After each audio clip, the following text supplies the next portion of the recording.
¿Qué hace el estrés? El estrés aumenta una hormona que se llama cortisol, que es el que nosotros tenemos que tener equilibrado para mantener el ritmo del sueño, manejar el ritmo del ciclo menstrual. ¿Qué pasa si la mantenemos permanentemente elevada por el estrés crónico? Reserva grasa, muchachos, somos sosos invernandos. Entonces también de ahí depende su humor, sus ganas de hacer ejercicio, no, porque se sienten más cansados, sus ritmos evacuatorios, o sea, ojo que hay muchas... Hoy está pesando 100 kilos menos y es una persona que puede teletrabajar. Muy buenos días, bienvenidos al Círculo de los Valientes. Mi nombre es Paco Luna y junto a Amparo Calandín tenemos un proyecto muy bonito que si no lo has visto todavía, te invito a que veas este capítulo y muchos más. Como estaba diciendo, me acompaña para Calandín. ¿Qué tal? Buenos días. Buenos días, Paco. ¿Quién tenemos hoy? Pues nada, hoy tenemos a una invitada, pero vamos, excepcional, a Cristina Petrati, médico que va a ayudarnos hoy a entender un poco mejor cómo funciona pues, nuestro cuerpo y hablar un tema muy interesante como es la pérdida de peso saludable, que es lo que hay que hacer, no perder el peso a lo loco como mucha gente hace. Y bueno, pues aquí la tenemos. ¿Cómo estás, Cris? Buenos días. Hola, buen día, muchas gracias por la invitación. Para mí es un placer estar acá. Estar hablando de pérdida de peso es ya muchos años de experiencia, compartido casi con 700 pacientes. Llevo mucho tiempo en esto y me gusta compartir la experiencia de una pérdida de peso saludable, justamente de no a corto plazo, sino vivirlo más del propósito desde la salud, ¿no? Buscar el bienestar de las personas, más que una pérdida de peso solamente. Por eso me gusta compartirlo con un entrenador como vos, Paco, y como con vos, Amparo, donde esta cosa multidisciplinaria sea la pérdida de peso. Creo que no es solo hablar un médico de nutrición, sino tiene que haber una parte psicológica importante sosteniendo el tratamiento y un entrenador físico. Creo que esta es la tríada perfecta para poder hablar de pérdida de peso. No puedo estar más de acuerdo. Y además luchar contra toda esa negocio, ¿no? Donde juegan con la ansiedad y la necesidad de las personas de verse mejor al espejo, donde buscan un resultado inmediato y donde les venden pues algo rápido, con poco esfuerzo, que luego el problema es que nos vienen clientes, que seguro que estás de acuerdo conmigo aquí, con peores problemas que el inicial en base a todas estas experiencias. De todos modos, también es cierto que todo esto lo vamos a hablar durante la entrevista, ¿verdad, Amparo?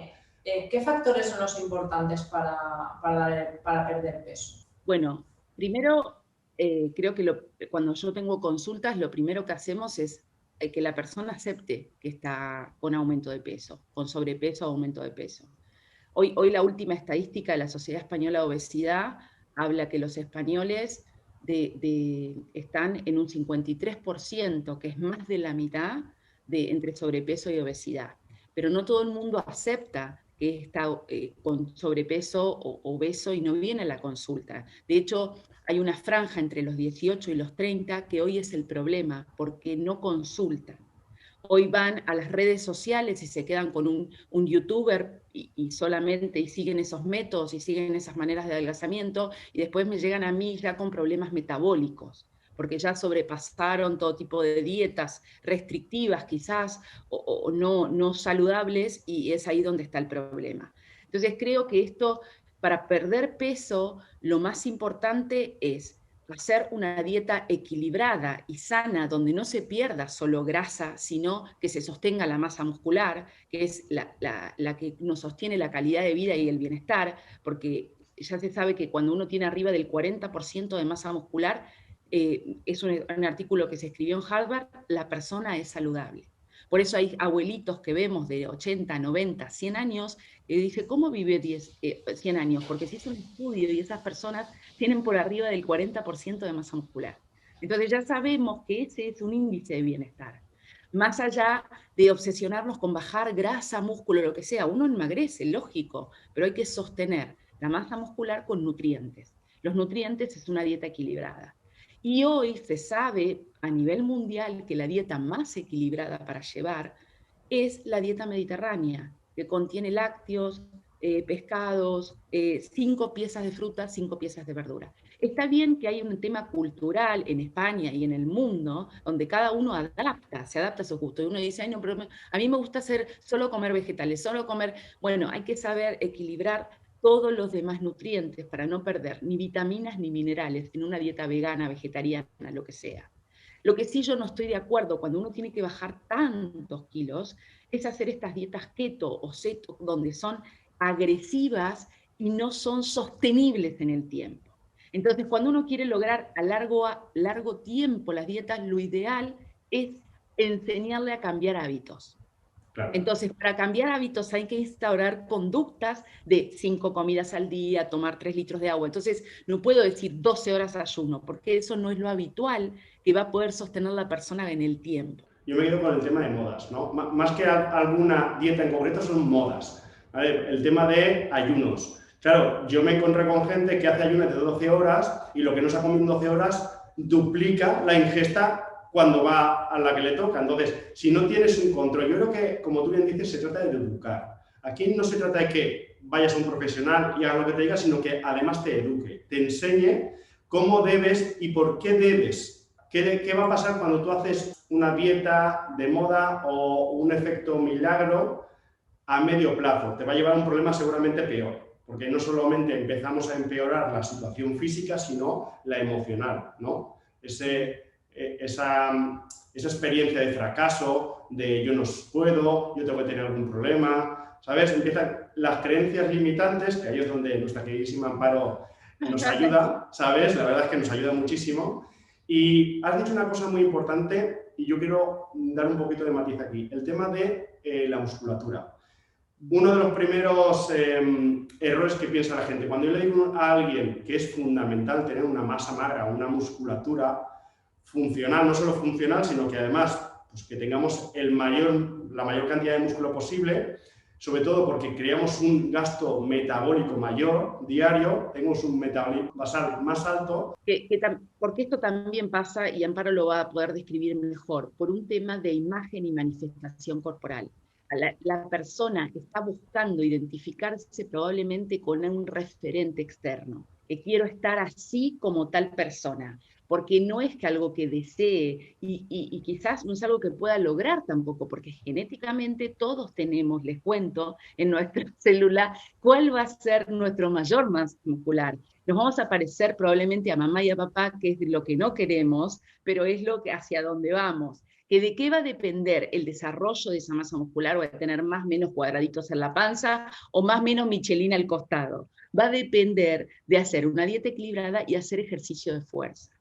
Pero eso, bueno, vos lo describirás mejor, pero como nosotros como médicos, a veces en una consulta de 20, 30 minutos como médicos nutricionistas, no tenemos el tiempo suficiente para ponernos a reeducar a esa persona. Entonces damos órdenes, prescribimos, entonces no nos tomamos el tiempo. Por eso creo que lo ideal es decir, bueno, mira, yo te prescribo esto desde lo metabólico, ahora consulta al psicólogo, empezá a ver qué te pasa, para qué lo haces, por qué lo haces, y anda a ver a tu entrenador físico para que te haga una rutina de ejercicio para ganar esta determinada masa muscular. Eso sería el ideal de la pérdida de peso. Es hacia donde yo apunto, que quizás lo hago con un grupo más reducido de personas, pero no estoy en la seguridad social atendiendo cada 20 minutos. Entonces, esa es lo que vos decís un poco la queja o lo que vemos. Entonces, ¿quién nos gana de mano? A los médicos profesionales que hacemos esto. Y el youtuber que te cuenta en 5 minutos la dieta mágica y lográs resultados. Y como el ser humano es inmediatista y lo quiere ya y lo logra y lo tiene, el tema es gente que no se sostiene el hábito a largo plazo.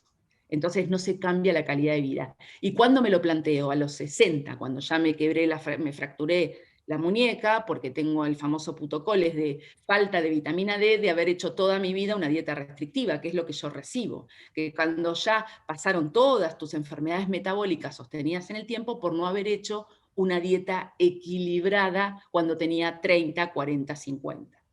O también me pasa la adolescente que empezó a menstruar, que empezó a ir que ni siquiera consultó al ginecólogo y empieza con esa dieta hiperrestrictiva, solo comer lechuga, operación bikini, y claro, y lleva 3 meses sin menstruar y después vienen todos los trastornos de fertilidad por estos trastornos de conducta alimentaria. Porque además de estas consecuencias que tú estás comentando, Cris, ¿qué otras consecuencias podemos encontrar por dos cosas, ¿vale? Por esas dietas milagro restrictivas que generan déficits y también qué consecuencias tiene el estar con sobrepeso, ¿no? Porque es un poco también el tema principal.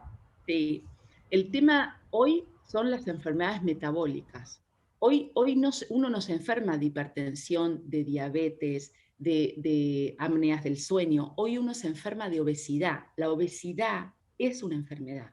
Entonces, a partir de que uno entienda que la obesidad es una enfermedad, empieza a aceptar que está gordo y tiene presión alta, está gordo y tiene aumento de la glucosa en sangre. Entonces te dicen, no, pero yo tengo la glucosa normal. Claro, pero hay determinados parámetros químicos que los médicos medimos que no es solo la glucosa en sangre. Ya es como que avanzó mucho más la medicina. Entonces uno ya tiene parámetros. Después las vitaminas, la vitamina D, la C, la que tanto se puso de moda ahora, pero en realidad porque tiene que ver con la inmunidad antitumoral, que es la vitamina D en sangre. Hay un determinado parámetro que protege el endotelio vascular. Y esto ya se sabe. Entonces, si hoy estamos en periodo de COVID y pandemia, todos deberíamos tener una vitamina D por arriba de 50 microgramos día, porque también nos ayuda en el endotelio vascular para prevenir enfermedades.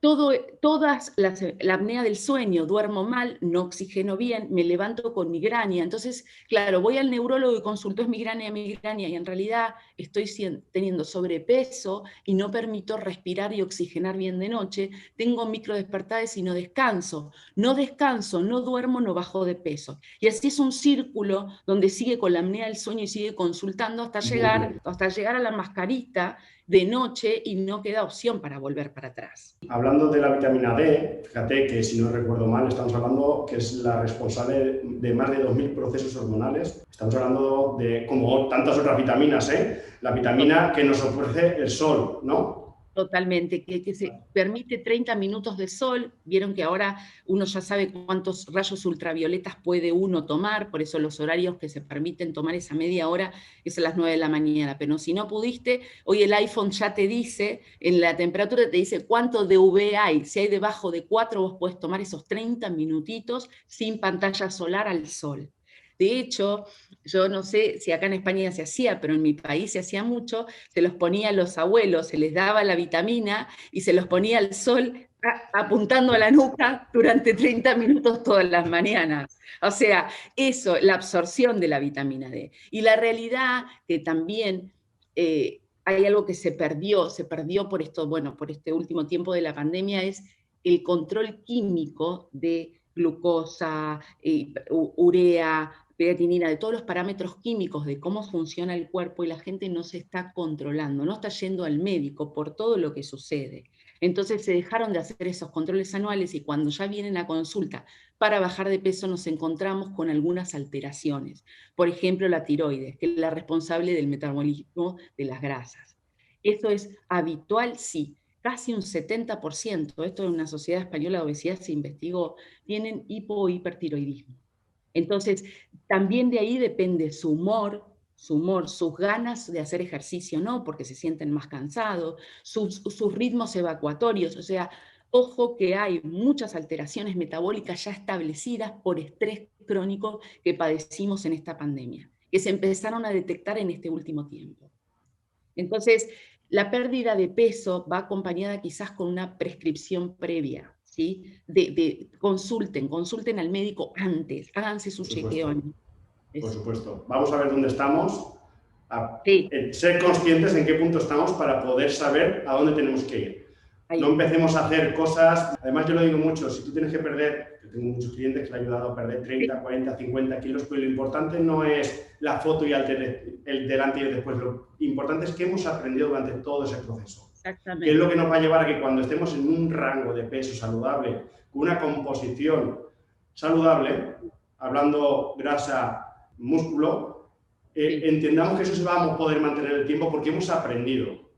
Hemos entendido por qué tenemos que tener esos hábitos y por qué tienen que durar el tiempo. Exactamente. Creo que los procesos es algo que nadie le gusta transitar, porque a veces sentimos dolor, bronca, enojo, ¿no? Desde la aceptación al pasarlo. Y ese proceso es el que me termina en realidad enseñando el hábito. ¿Sí? Yo algo que lo remarco mucho es, el hábito no se construye en 33 días y mágicamente lo tengo. No, no, tenés que pasar los 33 días. Pero esos primeros 33, construir una disciplina en actitud, hacerlo y repetirlo todos los días. No es 2 días sí, 3 días no. 2 días, o sea, hay que hacerlo todos los días. Por ejemplo, ejercicio, elegir comer saludable, manejar y gestionar tus emociones. Cuando uno puede eso repetirlo en el tiempo, está pasando por ese proceso y logra construir o transformar ese hábito. Pero recién ahí se cambia. ¿Sí? Estamos hablando de un perfil de paciente que muchas veces creo que acude a ti tarde, estoy de acuerdo contigo, estoy súper de acuerdo en que creo que somos la tríada perfecta para un paciente con sobrepeso, porque al final es importante esa parte nutricional, pero también es muy importante la parte física y la parte mental o emocional, pero muchas veces no son conscientes de eso, ¿no? Entonces, ¿cómo a un paciente, os pregunto a los dos, cómo a un paciente con sobrepeso que quizás tiene una vida muy sedentaria, puedes iniciarlo en hacer deporte, ¿no? O darle la importancia que tiene? Bueno, pues si hablamos de deporte o ejercicio, para ser más exactos, ¿vale? Podemos hablar en algún momento de las diferencias, ¿no? Entre el deporte, ejercicio y demás. Hombre, yo lo primero que hago siempre es, junto con profesionales como Cristina, o obviamente Amparo, prescribimos si esa persona sabe cómo está a nivel estructural y fisiológico. Es decir, no es lo mismo una persona hipertensa que diabética, que no tenga nada, ¿vale? Aun padeciendo obesidad, puede ser que no tenga de momento nada, ¿vale? Pero bueno, primero saber ese contexto. Y segundo, conocer a esa persona. Es decir, claro, si para ella, por ejemplo, yo tengo 2 perfiles. Si yo a una persona la pongo a hacer un trabajo de alta intensidad, que aunque nos digan los estudios que tengamos un resultado eficiente, ¿no? Pero esa persona llegar a tolerar esa intensidad puede hacerle rechazar el ejercicio. Sin embargo, si le ayudo a través de dar un buen paseo, que lo haga con una amiga, que lo haga incluso conmigo, a lo mejor tiene más aceptación. Entonces, lo primero es hacer que se mueva. Y hay infinidad de opciones, ¿ok? Yo imagino que tú a lo mejor a la hora de prescribir el ejercicio... Lo mismo, yo lo que hago es, primero cuando llega le hago una analítica siempre, normalmente, o la tiene previa, lo charlamos juntos, y lo que hago es esto de explicarle para qué y por qué tendría que hacer los beneficios de la actividad física. Muy bien, porque no tiene que ver quizás con perder peso. Le empiezo a explicar por qué hay que perder grasa. Y le cuento y le muestro muchos videos que tengo de esa grasa parda abdominal, todos los desastres que trae a nivel metabólico. Entonces, cuando les muestro el video, dice, entonces mañana con caminar ya es suficiente. Claro que sí. Empezá con pequeñas cosas, 30 minutos al día de caminata. Y después al otro día le digo, bueno, empezá a hacer este poquitito de fuerza y este poquitito de fuerza. Y yo misma me creé un montón de videos en YouTube míos, de ejercicios para la obesidad sin nada, con una sillita, con la pared. A ver, como motivando que si yo lo hago, vos también podés. Y que no importa que tengas 120 kilos encima, porque si hay algo que es mágico, como yo siempre digo, es empezar a flotar en la pileta. Porque ahí no se te lesiona nada y está en la piscina, está buenísimo porque flotás y no te lesionás. Entonces muchas veces empiezo con la natación y los motivo para que empiecen a nadar, caminen y naden, caminen y naden. Cuando ya ellos empiezan a bajar y ellos mismos se notan más ágil, ahí digo, bueno, es el momento de ir a contratar a un entrenador y que te dé toda una rutina de ejercicios. Pero es más, es como que de a poquito se van automotivando solos. Ahí está. Fíjate una cosa, has dicho una cosa muy importante y es que la grasa en la zona media es muy insalubre. O sea, mucho más que otras zonas localizadas, es muy insalubre. Hay que intentar evitarlo en la medida de lo posible. Segundo, correcto, primero empieza a moverte. Por supuesto, todo lo que sea actividad, andar y demás. Y no verlo como una herramienta simplemente para perder peso. El ejercicio yo siempre grito en voz alta, que es mucho más que una herramienta para perder peso, donde te va a aportar un bienestar inmediato. Es decir, tú haces ejercicio, cualquier actividad física, e inmediatamente te vas a encontrar, tu estado de ánimo va a ser mejor. Segundo, vas a descansar mejor, ¿vale? Totalmente. Vas a dormir. Vas a dormir mejor, exacto, calidad del sueño. Cuando vayas a tomar una decisión delante del plato, vas a ser más inteligente. Totalmente. Y además, tu entorno te va a ver con una sonrisa mejor, seguro. Totalmente. Es esto de liberar dopamina, endorfina y serotonina. Yo me encuentro muchas veces con sobremedicación, no, para dormir mejor hay que tomar serotonina. No, la podés segregar vos solo. Pero si no le das la opción de caminar 30 minutos al día, no hay manera de empezar a segregar la serotonina. Entonces, está bien, entiendo si sos un abuelito que no puede caminar y lo tenés que medicar. Pero si es una persona que se puede levantar de la silla, que se empiece a mover, porque va a modificar esa grasa abdominal que simplemente que se agarren 1 centímetro, y si tienen más de 100 en la cintura, ya tienen todas las enfermedades metabólicas compradas, como yo digo. Ya está, las tienen todas. Ahora, ¿qué pasa? Es una cuestión de tiempo nada más. Es una cuestión de tiempo. Hoy ya se sabe que tener 5 años consecutivos, por una estadística que hay, esos 100 centímetros de cintura de más, o sea, una cintura que la llamamos riesgo cardiovascular, ya tenés riesgo de diabetes, hipertensión, apnea del sueño, cánceres, muchos cánceres que si oncológicamente, si genéticamente los tenés, los podés desarrollar. Entonces, ese es el punto. Como volvimos al principio, el punto es, la enfermedad no es cada una por separado, la enfermedad es la obesidad. Y a partir de ahí se desencadenan todas. Pero como es una enfermedad multifactorial, como hablamos, depende de muchas personas, de un psicólogo, de un entrenador, de un médico. No se puede tratar solo. Por eso es importante que antes de tomarse melatonina para dormir, cualquier fármaco, aunque no haga falta una receta para que te lo vendan en la farmacia, ahí es donde tenemos que educar, ¿no? Entender qué procesos se tienen que iniciar para que tú tengas tu propia melatonina y que lo entienda. Oye, pues no abuses tanto de esto, no abuses tanto del otro, para que todo sea natural y todo empiece a funcionar y no tengas que traer nada de forma exterior.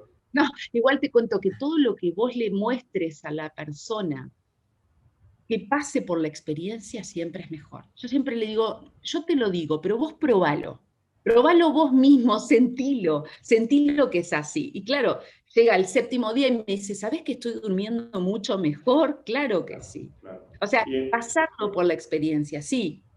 Y en base a lo que tú decías, es decir, claro, no solamente es que tengas o sea, que tú físicamente tengas más de un contorno de cintura X que es insalubre, sino que si a eso le sumamos antecedentes familiares, si a eso le sumamos que no simplemente hace 5 años, que desde tu infancia ya eres una persona con obesidad, que si eres una persona que además has intentado más de 4 veces perder peso con dietas, empezamos a sumar y esto se complica mucho. Por eso es importante que antes de tomar la iniciativa de ver algún gurú, de tomar acción buscando que en una semana se solucione el problema que llevas 20 años haciendo mal, es mucho más importante, mucho más económico, vas a ahorrarte mucho dinero y muchos problemas de salud si vas directamente a un profesional.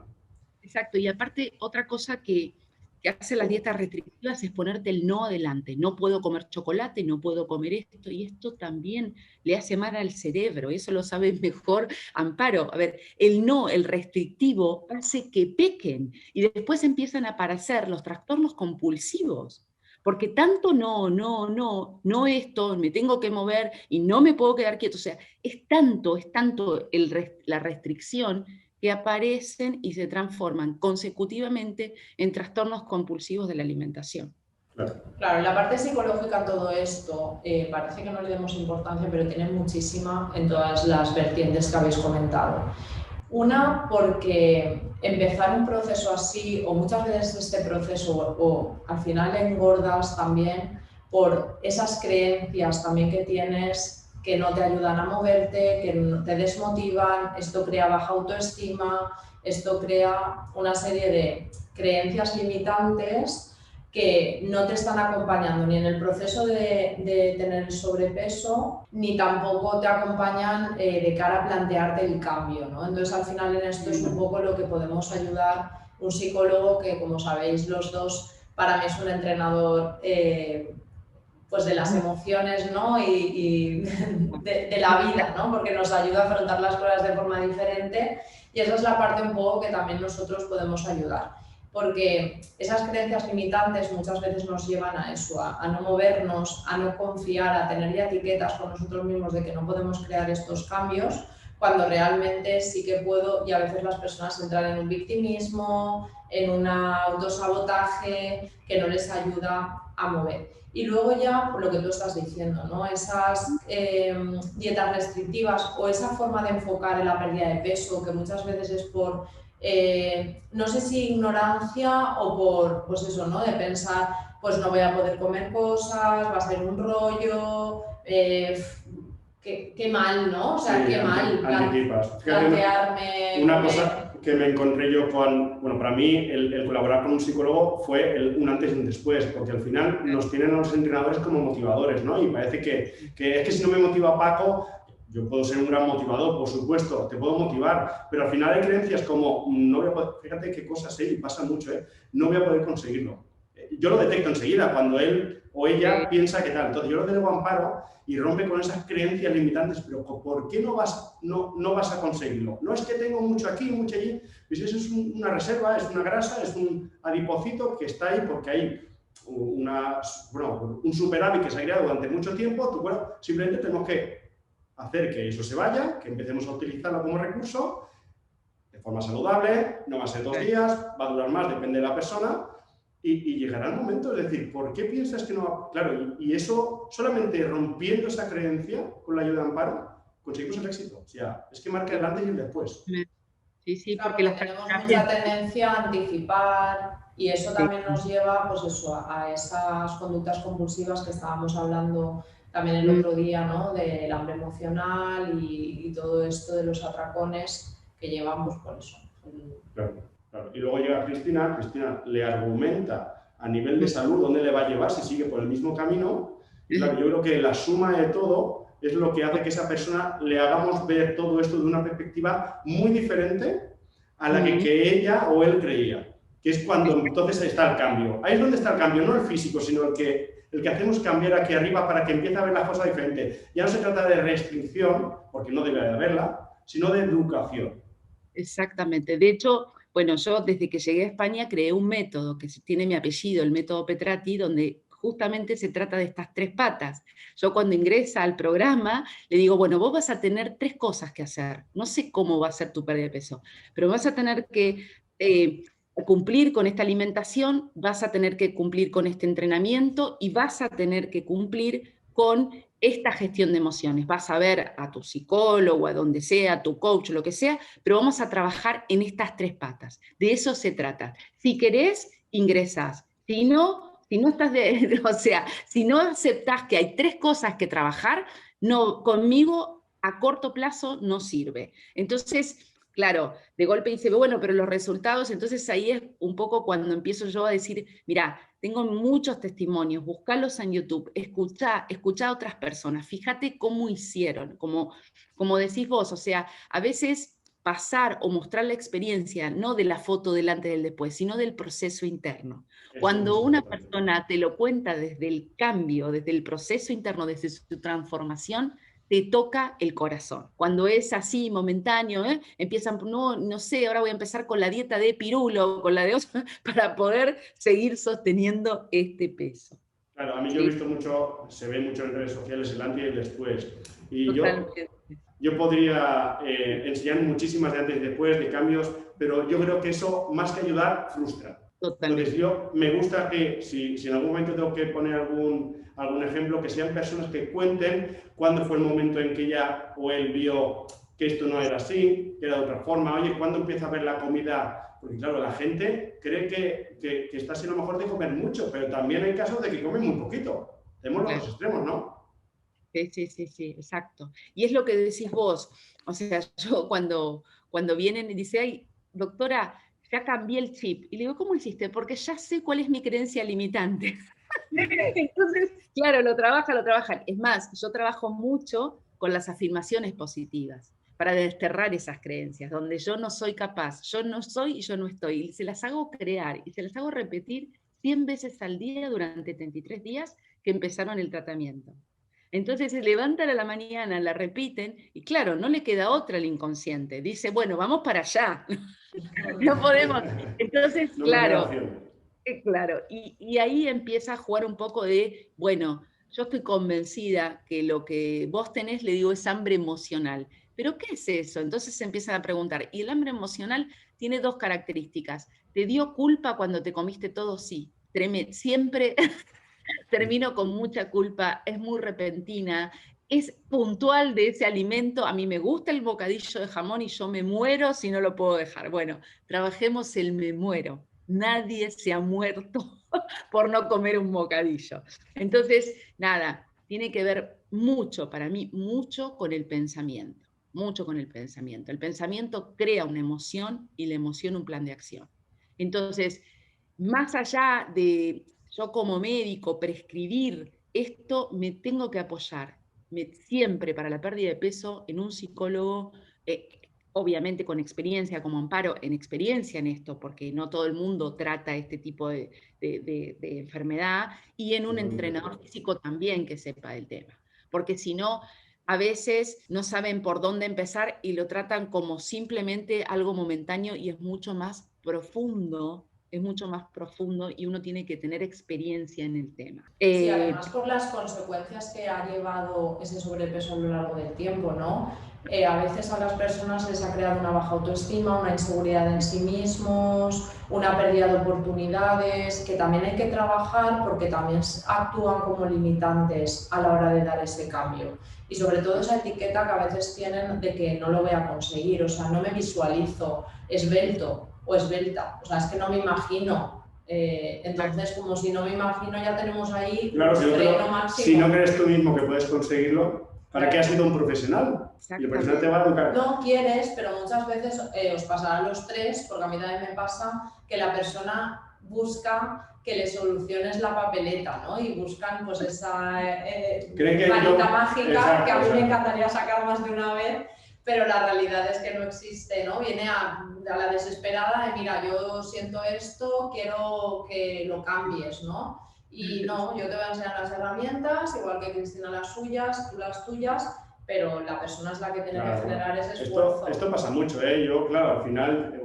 profesionales con experiencia como nosotros y demás, empiezan a llegar casos donde han oído buenas referencias y piensas que va a llegar allí y de pronto voy a hacer yo, ¡pam!, va a cambiar. No, pues el primer día yo suelo poner en el sitio. Para eso es tan importante una buena entrevista, para entender esa persona en qué momento está, qué relación tiene con la comida, con el ejercicio, su entorno, ¿vale? Y para saber cómo vamos a poder ayudarle, si vamos a poder ayudarle, cuidado. Porque a lo mejor directamente tiene que ir a Cristina o tiene que ir a Amparo primero antes de empezar a... De hecho, tocó el punto fundamental, Amparo, esto de tener tu propio compromiso y responsabilidad. De hecho, yo adopté, Amparo, desde nuestro programa El Reto, esa nota que dice que voy a comprometerme a comer saludable y hacer ejercicio durante 33 días para poder bajar de peso. Les hago firmar una nota de compromiso y se las hago regalar a los familiares o amigos o con quien se comprometan, para que ese compromiso pase a ser una responsabilidad proactiva. Porque si no, siempre la culpa la tiene el profesional, siempre la tiene el de afuera. Entonces siempre le digo, vas a ser gordo, vas a ser, no es que, no vas a ser, estás gordo, no lo sos. Entonces, ¿de qué va a depender bajar de peso? De tu compromiso y tu responsabilidad. Pero se lo repito y se lo repito. No depende del otro eso. Lo hago responsable de la actitud permanente, pero para eso hay que estar consciente día a día. Estar presente y viviendo en el aquí y en el ahora, claro. Eso es importante, ¿eh? Quien sea consciente que padece sobrepeso o obesidad, padece, ¿vale? No es un sobrepeso, no es un obeso, ¿vale? Que la gente cree que la obesidad es simplemente porque esa persona come mal y ya está. Hay muchísimos factores que influyen en esto y esa persona te puedo garantizar que no está así porque quiere. Hay muchos factores que influyen en esto y por eso los diferentes profesionales deben de darle herramientas para entender, porque claro, esa persona sabe perfectamente lo que es una manzana y lo que es una magdalena y lo que tiene que comer, ¿vale? O aunque no lo sepa, si quiere lo puede aprender. Pero la clave es por qué no toma esas buenas decisiones, ¿sabes? Es donde esa emoción, que a lo mejor no hay un equilibrio emocional, es el que no le ayuda a poder ser constante y comprometerse consigo mismo. Exacto, Paco, y no es solo comer. Yo siempre digo, no es solo lo que comes, porque de hecho hay un estudio que salió en el 2021 donde en Harvard pusieron a personas que pesaban 150 a 200 kilos en un programa de alimentación y a unos solo le hacían hacer ejercicio de fuerza. Nada más, le decían, come lo que quieras. Y esos, al aumentar su tasa metabólica y al seguían bajando de peso. Y los que les habían dado nada de comer, al que no comía, tenía una dieta restrictiva de 600, dejaban de bajar de peso. Entonces ese estudio ya está y ya existe, lo importante que es la actividad física de fuerza en el paciente que padece arriba de un índice de masa corporal de arriba de 35. O sea, ya ni siquiera es lo que comemos, porque de hecho son personas que tienen máster en alimentación. Ya saben perfecto lo que tienen que comer. Datos más concluyentes avalados por este estudio, ¿vale? Y es muy sencillo. Si tú haces una dieta donde restringimos un montón de alimentos, donde, bueno, pues es una pelea, ¿no? Es muy frustrante y no hacemos nada de ejercicio, posiblemente, en caso que pierdas, un 30-35% de ese peso va a ser masa muscular. Totalmente. ¿Qué pasa cuando yo pierdo masa muscular? Claro, lo primero que quiero dejar claro aquí es que la masa muscular, que es lo que hablábamos al principio, para tú conseguir ponerte, bueno, pues un estilo pues, para competir en bikini fitness, por ejemplo, ¿no? Las chicas que están fuertes o los chicos, esa gente tiene un estilo de vida y un compromiso que aún así es difícil ganar. Entonces, una persona normal que haga ejercicio, eso va a ser difícil de conseguir, ¿vale? Entonces, vamos a quitar esa creencia limitante de me voy a poner, ¿sabes?, como un culturista, ¿vale? Y no quiero hacer eso. Eso no va a pasar. Segundo, cuando menos masa muscular tengamos, nuestro metabolismo basal va a ser más poquito. ¿Qué pasa? Cada vez que yo gane 1 kilo de peso de masa muscular, voy a ser mucho más eficiente para consumir recursos energéticos como la grasa. Qué guay sería si yo hago entrenamiento de fuerza donde voy a ser más eficiente a la hora de quitarme esa grasita, siempre que creemos un déficit energético con la alimentación, ¿vale? Pero es que además voy a ser más funcional. Voy a poder levantarme del sofá sin pedir una grúa. Voy a poder subir escaleras. Voy a ser más eficiente a nivel funcional y encima mi composición, si buscas una estética, va a ser infinitamente mejor que si no lo haces, ¿eh? Paco, y encima vas a tener un índice muy bajo de padecer enfermedades metabólicas, bueno, por supuesto, como la diabetes, la hipertensión, o sea, todo eso va a ir desapareciendo y es difícil que se exprese tanto epigenéticamente como genéticamente. Porque si tenemos un 30%, ya se sabe, porque la nutrigenética investigó cuánto hay de que si yo tengo el gen de la obesidad lo voy a tener toda mi vida. No, solo hay un 30%. Lo tenés, pero el 70% es epigenética. Por lo tanto, no lo vas a desarrollar si cambias de actitud y de estilo de vida. Entonces, muy bien, muy bien. Exacto. La actitud es fundamental. Totalmente.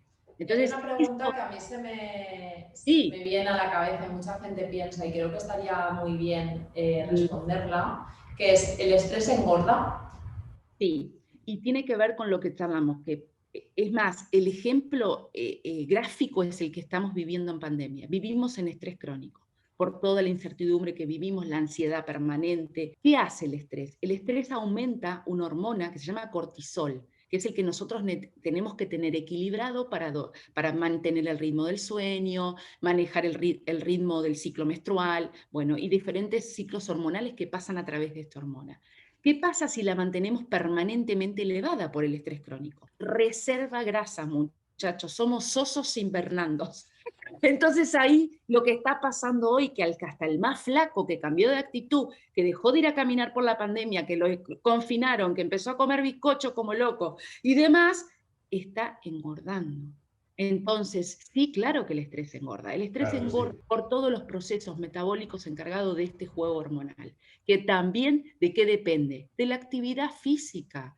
¿Quién baja el cortisol? Pónganse a caminar, simplemente muévanse. Entonces van a saber que bajarlo no es una pastillita para el colesterol. Muévanse, que eso ayuda a bajar. Aumenta la insulina, aumenta el metabolismo de las grasas y dejo de reservar y empiezo a quemar. Como bien dice Cristina, hablamos de que el cortisol es algo que no es malo si lo utilizamos bien.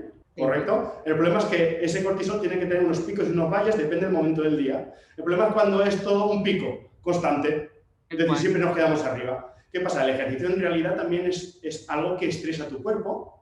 Lo que pasa es que es un estrés controlado, digamos. ¿Dónde está la clave? Ese estrés, aplicar la dosis adecuada. Por eso la gente, yo digo, mira, si es poco estrés, a nivel de ejercicio hablo, ¿vale? No hace mucho. Si me paso y creo una sobredosis, es un sobreestrés, ¿vale? Si aplicamos la dosis adecuada, es correcto. Pero es que además ese estrés nos lleva a crear esa liberación de dopamina, serotonina, ¿sabes? Que nos va a hacer bien y va a gestionar ese estrés a nivel de ansiedad, ¿no? Que tenemos por nuestras responsabilidades personales y laborales. Y te digo mucho más, la gente tiene un problema, es que no entiende que el descanso es tan importante como el entrenamiento en sí, o el día en sí. ¿Por qué? Porque las cosas que todo se va a llevar a cabo en el momento que tú, después de crear ese estímulo, por ejemplo, con el ejercicio, cuando estés reposando, cuando estés descansando es cuando se va a cumplir, vamos a cerrar el círculo de lo bien que te va a sentar todo. O sea, que se van a producir los cambios. Me estoy acordando de un caso, un testimonio que tengo de un señor que era un CEO de una empresa muy importante, no la voy a nombrar, pero que él viajaba en avión todos los días por medio, tenía un vuelo en un avión, lo cual él se alimentaba con, entre las viandas, digo viandas a las del avión, las cosas, eso lo que comía, y después devoraba cuando llegaba a la reunión de trabajo, porque no dormía, tenía jet lag, no descansaba. Entonces no dormir, el nivel de estrés que llevaba y demás, le hizo poner un montón de kilos encima. ¿Y qué pasó? No podía cambiar por su empresa este nivel de vida. Entonces llegaba muerto, tenía dinero para pagar el entrenador, lo esperaba, podía hacer 10 minutos de cinta y no podía más del sueño, entonces se tenía que medicar para dormir, y así iba en un círculo virtuoso de un estrés crónico que lo llevó ¿a dónde? A un infarto de miocardio.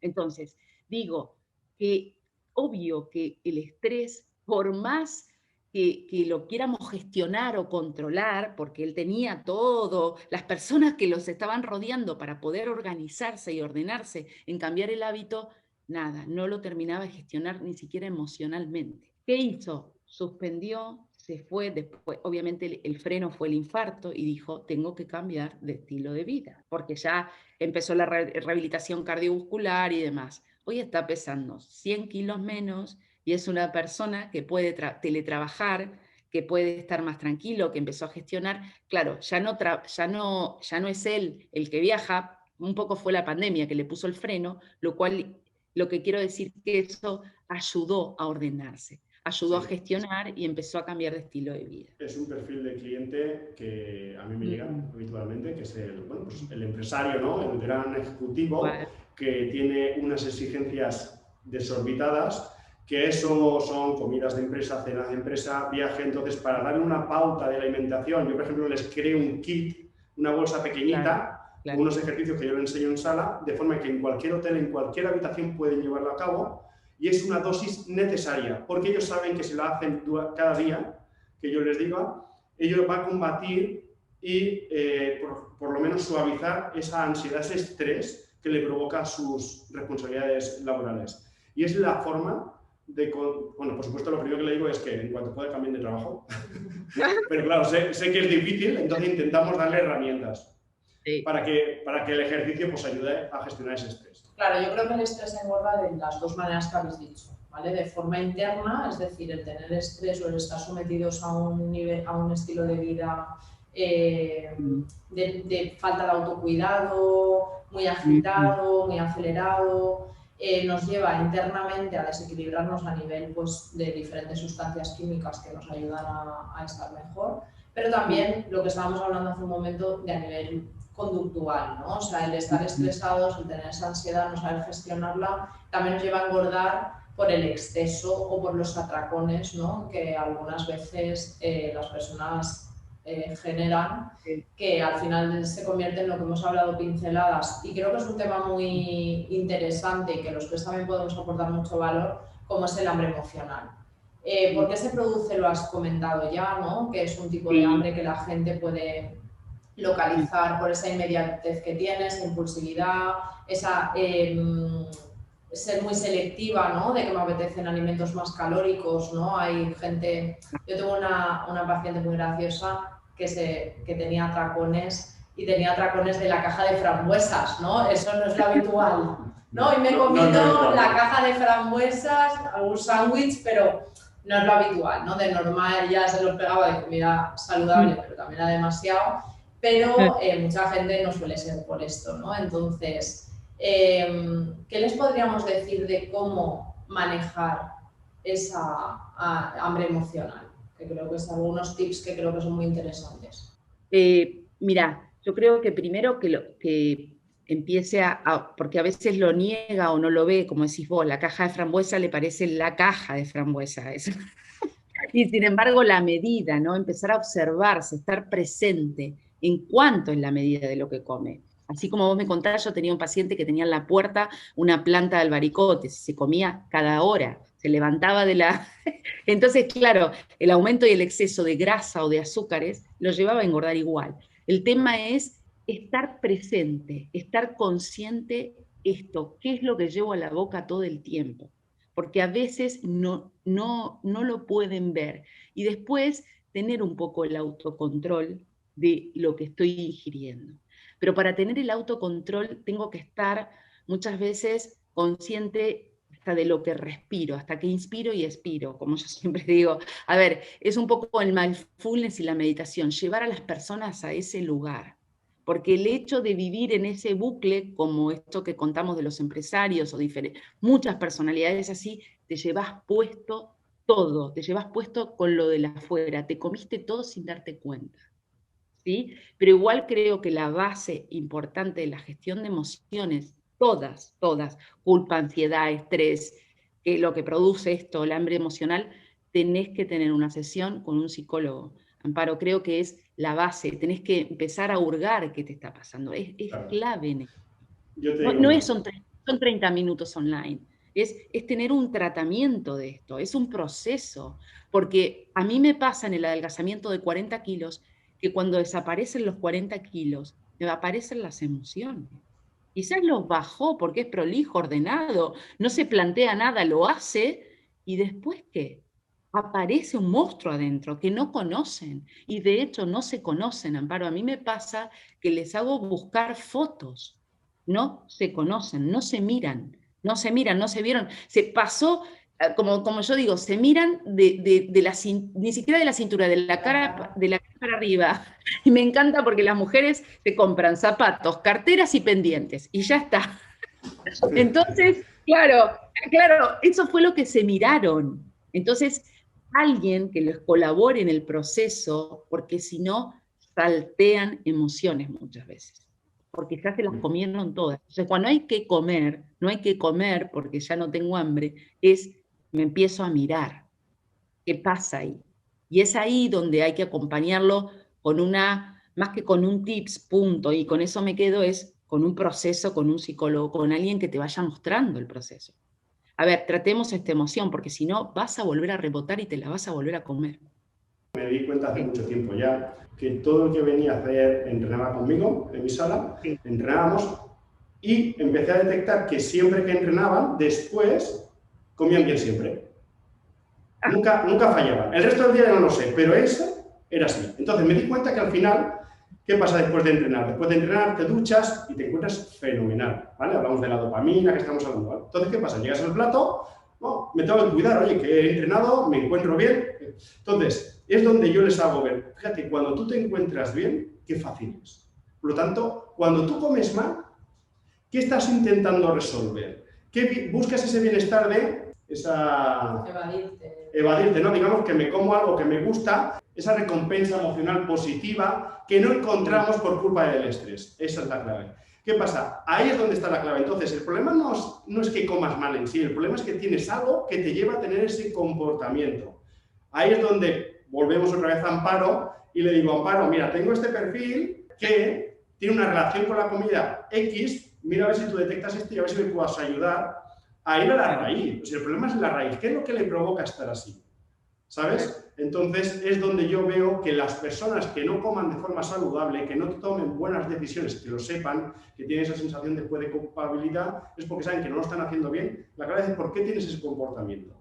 ¿Vale? De hecho, a mí cuando me dicen, no, vamos, que tengo hambre, digo, vale, tienes hambre. ¿Tú te comerías un pescadito blanco a la plancha así? Pues no, pues entonces no tienes hambre. Es que me tengo necesidad de azúcar. Vale, un vaso, le pongo sobre azúcar, lo meneas, te lo verías. No, tampoco. Pues entonces algo está pasando que no es lo que tú crees. Yo digo que me pasa a mí todos los días cuando, mamá, ¿qué hay de comer? Uy, hay un pescadito con verduras. Ah, no, no tengo hambre, deja, no como. O sea, esa es la elección permanente en mi casa porque soy la que lamentablemente arma el menú a diario para ordenarlos y dice, no, no, eso no. Ya, Quiero otro día te contaré. patatas bravas. Otro día te contaré que tengamos un poquito más de tiempo, Sí, cómo lo hago con mis peques, con mi niño de 4 y mi niña de 5 años. Ya te contaré. sí, sí, Os claro. comento lo que puedo del hambre emocional. Creo que estoy de acuerdo con vosotros, pero lo que hay que ver es esa base del iceberg, ¿no? O sea, para mí el hambre emocional o la mala gestión de la comida es la punta del iceberg. Bajo hay algunos temas que seguramente esa persona está generándole ese malestar que hace que esté tapando con esa mala alimentación o esa impulsividad. Entonces, eso es lo que hacemos en el psicólogo, ¿no? O en mi trabajo. ¿Qué buscamos? Pues esos fallos que muchas veces salen, que vienen por una cosa y empiezas a rascar un poco y hay pues, un problema de pareja, hay un tema de trabajo, hay un tema familiar, hay un tema consigo mismo, ¿no? No tiene por qué ser con los demás. Entonces, cuando tú empiezas a trabajar desde la base, empiezan a cambiar ese pico, ¿no? O esos hábitos empiezan a cambiar. Y luego, cuando pasan, porque igual que en los 3 procesos que estamos comentando aquí todo el rato, hay picos y es un diente de sierra, ¿no? Al principio el trabajo no va a ir todo el rato para arriba, no va a ir todo el rato bien, ¿no? Hay recaídas o hay días mejores y días peores. Entonces, en esos momentos trabajar mucho esa autodisciplina o ese autocontrol. ¿Cómo? Pues muchas veces no teniendo esos alimentos en casa, ¿no? Porque eso que te sea más difícil conseguirlos va a ayudar mucho a frenar el impulso.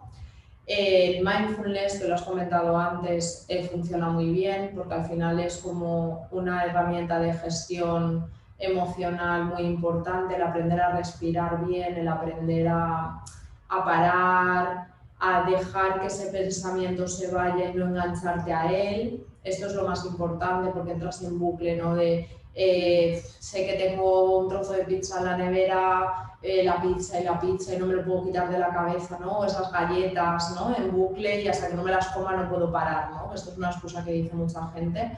Pero si tú aprendes a que, mal rollito que lo llamo yo, te está diciendo esto, pero aprendes a ignorarlo, ¿no? Aprendes a no estar con él y fomentas a buen rollito, ¿no? Y esos argumentos que tienen a favor de, a ver, Amparo, no, porque sabes que esto es negativo para ti, no te aporta, luego te sientes mal, eso te va a frenar mucho ese impulso. Sí, sí. Y otras herramientas que puedes usar en ese momento, que ahí Paco entra y su parte, es andar, ¿no? O de, oye, pues me voy a dar una vuelta, me voy a pasear, estímulos nuevos, me hacen no pensar en lo mío, hacer algo que me guste hacer en casa, ¿vale? Muchas veces la carencia también es falta de hobbies, falta de entretenimiento. El aburrimiento muchas veces lleva al hambre emocional. ¿Por qué? Porque te das cuenta que hay personas que no tienen demasiados hobbies, demasiadas aficiones, una vida poco enriquecida, y ese poco enriquecimiento vital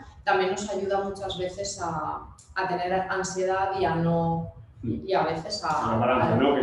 Sí, la balanza que hablamos siempre de reforzadores y obligaciones, ¿no? O factores estresantes. Si esa balanza está equilibrada, yo voy a tener mucha mejor gestión de mi vida y de todas las áreas de ella. En cambio, si está desequilibrada, pues cada uno le pega por una cosa, pero hay una carencia emocional que de no saber gestionarla de otra manera, porque nadie nos entrena a gestionar nuestras emociones, a ser asertivos, a enfrentarnos a los miedos. Desgraciadamente en este país aún hay cierto tabú de ir al psicólogo, no está tan normalizado como en otros países del mundo, pues hace que me lo tenga que gestionar yo porque claro, y a veces no tengo las herramientas, no es porque no sepa, porque nadie me las ha enseñado. De hecho, bueno, yo en este periodo que cuando llegué a España, también aparte del libro, anexé una agenda diaria, como decís, donde los primeros 33 días que empiezan con el descenso de peso, les pongo esto, los hago conscientes en esa agenda. Aparte de poner sus actividades laborales o lo que sea, es cuánto de hoy me bloquea, cuál es mi afirmación de hoy, qué voy a hacer hoy, o sea, y qué agradezco hoy también, ¿no? Esta cosa de, se los hago conscientes, o sea, hago como un mindfulness escrito de escritura libre para que ese día a día tengan conscientes, y porque a veces ni lo pueden ver, Amparo, el hambre emocional, o sea, ni siquiera es como que lo pasan de largo, no empiezan a estar aburridos y en ese bucle estresados y ansiosos, y hasta cerrar los ojos y centrarse en la respiración los pone ansiosos. Porque ahí no veo nada, no siento nada, y en realidad pierdo el tiempo. O sea, he escuchado las cosas más insólitas, pero se trata de esto, ¿no? Me da risa porque a veces entran a la consulta respirando corto, ¿no? Y le digo, pará un minuto, cerrá los ojos. Muchas veces empiezo mi sesión así, cerrá los ojos, respirá. Es que no puedo respirar porque tengo grasa y no puedo. Justamente se trata de eso, el estar consciente, a ver dónde te molesta. Y no sé si te ha pasado, Paco, que empiezan a bajar de peso y claro, ya bajaron 10, 20 kilos y te dicen, pero tengo panza. Y antes tenías más. O sea, ni siquiera habían percibido su cuerpo físico. Sí, sí. Que, claro, pierden la referencia. Mira, y sobre todo aquí aprovecho para, claro, una persona con obesidad, sobre todo, el volumen que tiene, ¿sabes? Es muy grande. Entonces yo me hace mucha gracia cuando veo por las redes sociales, esto va a perder peso. Y hacen un ejercicio que digo, esta persona poco ha trabajado con una persona con obesidad, por sobrepeso, porque ese ejercicio simplemente por el volumen, su articulación no puede hacer ese movimiento, no le deja moverse así. Entonces, te das cuenta enseguida el que sí que ha trabajado con personas de verdad y quien no es un profesional, ¿sabes? Y eso es muy importante, tienes que adaptar. Una persona con 140, 150 kilos, su movilidad es reducida por su volumen, tienes que adaptar el entrenamiento a ella. Y aprovecho aquí para lanzar un mensaje, creo que va a ser muy práctico para todos, los que quieran mejorar su composición, su pérdida de peso, y es que ya es algo que yo lo doy por hecho, pero me di cuenta que sigue, ¿no? El tema de hacer abdominales para perder la barriga solamente. Claro. Chicos, chicas, eso no pierde peso. De verdad, os lo prometo. Me pagan para ayudar a la gente a perder peso. Y hacer constantemente abdominales no lo hace, ¿vale? Empezar a hacer ejercicios multiarticulares, es decir, que muevas cuanto más músculos mejor y dejar de hacer esas barbaridades, porque luego viene gente hecha polvo, básicamente, ¿vale? Entonces, por favor. Sí, no, y de hecho también esto, ¿no? Desmitificar, no, pero hice yoga, no sirve para nada el yoga. Ojo, pilates, yoga, estiramiento, flexibilidad, la otra pata del ejercicio. A ver, flexibilidad, no, pero eso no me va a ayudar a perder peso. Es una integración de todo, ¿no? Tanto como que te debe pasar a vos el calentamiento. El calentamiento también es importante. A ver, muy importante, todo suma. La clave es que la gente fija, esto vale o esto no vale, todo suma. Una sesión de yoga es súper terapéutico, te encuentras contigo mismo, ¿sabes? Es genial, ¿vale? Suma mucho. Yo lo hago con mi hija pequeñita en casa, ¿sabes? Lo comparto con ella. Para mí es un ratito que comparto con ella. Es maravilloso. Entonces, hay que empezar a valorar las cosas como son. Cada cosa te puede ayudar más y otras menos, pero la clave es empezar a hacer algo. Tal cual. Bueno, Cristina, un placer estar aquí con nosotros. Creo que hemos aportado mucho valor, o eso es lo que esperamos todos. El placer es mío, gracias por invitarme a esta charla, realmente me siento que seguro que aportamos algo, un granito de arena para empezar a hablar de lo multifactorial, de hablar de esto que es un tratamiento en equipo. No se puede hacer solo. O sea, esto es tres cosas: gestión de emociones, actividad física y la parte médica nutricional. Así que nada, fue un placer estar acá con ustedes. ¿Dónde te podemos encontrar, Cristina? Mira, en realidad mi red social que más, @CrisPetrati, porque a partir de Instagram yo tengo mi web, está todo ahí. En mi bio está mi web, mi Facebook y demás. Ahí está. Tenemos además un libro maravilloso que vamos a enseñar aquí, ¿de acuerdo? Sí. Que lo veréis en su red social, ¿de acuerdo? Sí. Etiquetaremos a Cristina y de nuevo, también por mi parte, agradecerte muchísimo que estés aquí con nosotros. Nos tienes, como siempre, a tu alcance para cualquier cosa que necesites. Y nada, al resto, a todos, recordaros que estamos en Instagram también. Podéis comentarnos, nos encantaría que sobre este tema que hemos tratado con Cristina nos comentarais qué experiencia habéis tenido, ¿sabes? Sea en la misma publicación o a nivel privado, estamos para ayudaros. Cualquier cosita sería interesante. Y si veis que hay un tema en concreto que hemos tratado que os gustaría profundizar, decirnos, volvemos a invitar a Cristina y volvemos a hacer otro podcast, sin problemas. Gracias. Muchísimas gracias a todos. A Cristina. Gracias a todos. Adiós. Hasta pronto.